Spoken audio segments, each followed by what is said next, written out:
ഈശോ മിശിഹായിക്ക് സ്തുതിയായിരിക്കട്ടെ.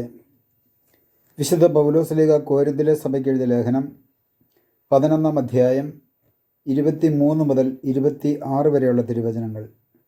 പുതിയ ഉടമ്പടി.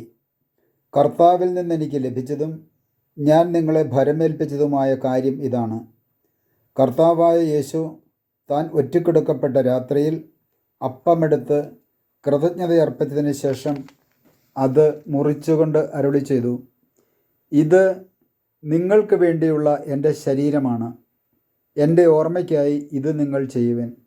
അപ്രകാരം തന്നെ അത്താഴത്തിന് ശേഷം പാനപാത്രമെടുത്ത് അരുളി ചെയ്തു, ഇതെൻ്റെ രക്തത്തിലുള്ള പുതിയ ഉടമ്പടിയാണ്.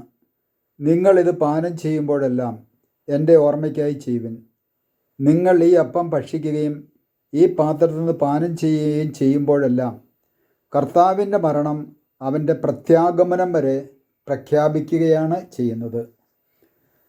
പിതാവും പുത്രനും പരിശുദ്ധാത്മാവുമായ ത്രിത്വൈക ദൈവമേ, അങ്ങയുടെ പുത്രനായ യേശുക്രിസ്തുവിലൂടെ മനുഷ്യകുലത്തെ രക്ഷിക്കുവാനായി മനുഷ്യനായി അവതരിച്ച കർത്താവ് ഈശോ മിശിഹ എന്നെന്നും മനുഷ്യരോട് കൂടെ ആയിരിക്കുവാൻ, മനുഷ്യരുടെ ഉള്ളിൽ വന്ന് വാസമർപ്പിക്കുവാൻ, മനുഷ്യൻ്റെ ശരീരത്തിൽ ലയിച്ചു ചേർന്ന് ഒന്നായി മാറുവാൻ അവിടുന്ന് പുതിയ ഉടമ്പടി വിശുദ്ധ കുർബാന സ്ഥാപിച്ച ഈ സ്ഥാപിത വചനത്തെ ഓർത്ത് ഞങ്ങൾ അങ്ങേക്ക് നന്ദി പറയുന്നു.